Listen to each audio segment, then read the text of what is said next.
Hi everybody, it's me, Pam, obviously. I have had a cold for about 8 days now, but I can talk today, so I wanted to try and make a video. So if I sound a little raspy or if I cough, I'm sorry about that. But you can't catch it through the screen, which is awesome. And I probably look kind of haggard too, like I was dying or something, so it's awesome. And now this is on the internet for everyone, so that's great. But today I wanted to talk a little bit about critical reading, and I'll wait while all of you go, I don't want to talk about that. It's like thinking when I read, and ooh, I had to do that in high school. But it's really important when we're talking about specifically how different cultures and beliefs are portrayed in literature and different heritages and things like that, because I've done a lot of videos. Okay, I've done like two videos. This will be the third video on diversity in young adult literature, prompted by the We Need Diverse Books campaign. And I have actually 3 books here that I think are, I think all the authors are part of the campaign. I know definitely one of them is because she was at a panel I attended at ALA Midwinter. And that's the book that I'll show you first, and then I'll talk a little bit about critical reading in books that feature diversity and what you need to ask yourself. So the first book that I have is called None of the Above, and it's by I.W. Gregorio, sorry. Ooh, she's gonna hurt me. Which is about a girl named Kristen who finds out after a rather painful experience that she's in fact intersex, so she has both male and female reproductive organs. And what I think makes this very authentic is that Eileen, who's the author of this book, is actually a doctor, like a legit medical doctor, and she's seen this in her patients, and so she's writing from experience, from that place where she works with people who have experienced this and what it is like. So this one comes very highly recommended. It's on my to-read list, but I haven't gotten there yet because my list is enormous, and it's really hard to read when you're sick because you just feel everything is foggy. And the next one is by Aisha Saeed, and it's called Written in the Stars. It's about a girl in Pakistan who falls in love with a boy named Saif, but it turns out her family has her already set up with somebody else in an arranged marriage. So again, looking at the customs of a country and a family, and what do you do for love? Do you go with family, or do you go with your culture and tradition, or do you kind of follow your heart, or can you do all of them? This one's also, it's not very long. I really want to read this one as well. I feel like a horrible person. But it's also drawing on her own experiences as a Pakistani American. So this one comes very highly recommended.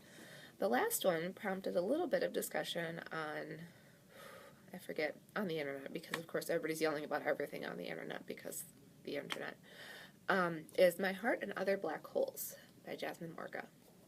And this is about a very depressed teen named Azel, which kind of sounds like Hazel.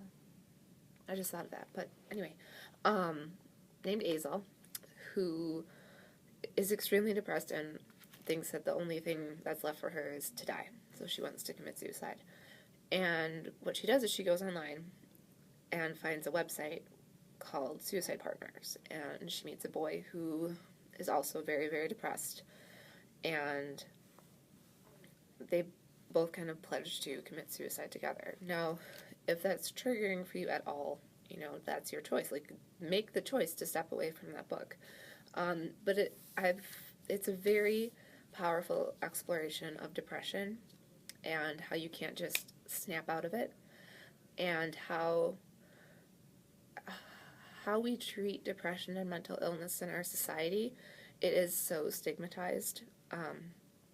Even taking medication to help with that is very stigmatized, particularly in young adult literature, because the stock phrase is it like dulls the senses, when it might actually be something that saves your life. So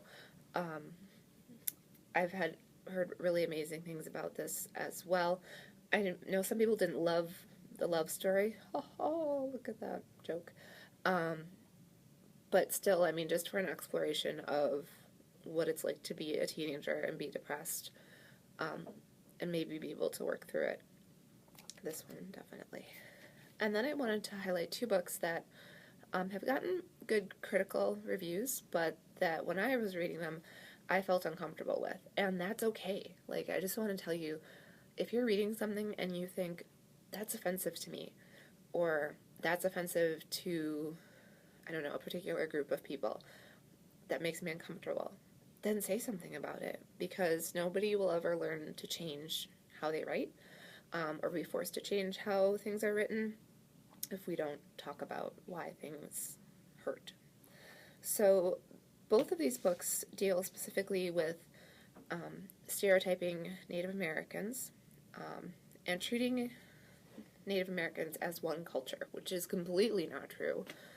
Because there are so many different tribes and nations. I mean, even here in like Wisconsin, it's crazy. So much diversity, and people just say that there's one thing and one belief, which is not true. So the first one is called When My Heart Was Wicked, by Trisha Sterling.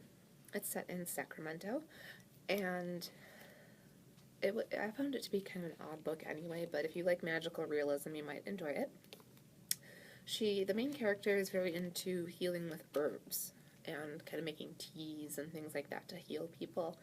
And she talks about how she's standing at the riverbank and she wishes that a Maidu, which is the tribe that lives in that particular area, would just sort of pop out of the bushes and teach her how to use all of these herbs and impart mystical Maidu Native American knowledge to her. Which is weird because there's a lot of Maidu who live in this area like right now because they're not all dead. And it was just a very odd. And things like that kept cropping up in the book, like being an Indian princess, and I'm sorry, are you talking about the country India, or what are you talking about? So, a lot of people loved it. I found some problems with it, and that's okay. It doesn't mean I don't like the author, or that I don't respect her for publishing, but I didn't like what was portrayed. Same thing with Nick Lake's newest book, There Will Be Lies. Lake won the Prince for his book In Darkness, which was about Haiti a few years ago, and so I figured when I got an arc of this, I was like, yeah, I'll read this, he's got, cred, and it just completely mashes many Southwestern Native American cultures together and just, and things are here, they're everywhere, people are having mystical experiences and talking about being in Hogans, but then they're not really talking about Navajo, they're talking about being Apache, and it's like, I don't even know, like, what are you reading? Like, did you actually talk to any Native Americans when you wrote this book? Because it's such a big part of the book. And the other part, of course, is the horrific fat shaming that happens in this book, and it's absolutely disgusting. But some people thought it was an amazingly tense and fantastic thriller. So, I mean, it's up to you. What I say about a book isn't the final word. What a publisher says about a book isn't the final word. What your favorite blogger says about a book isn't the final word. You have to make that decision for yourself. And that's what I think is part of critical reading today, is realizing, what you're reading and how it can affect other people and how they feel. So that's me rambling. I probably shouldn't do this with cold medicine, but at least I'm alive. So if you want to check any of these books out for yourself and do your own critical analysis of it, that would be great. They're all available at our library. You can reserve them online or call the library to make a reservation for yourself.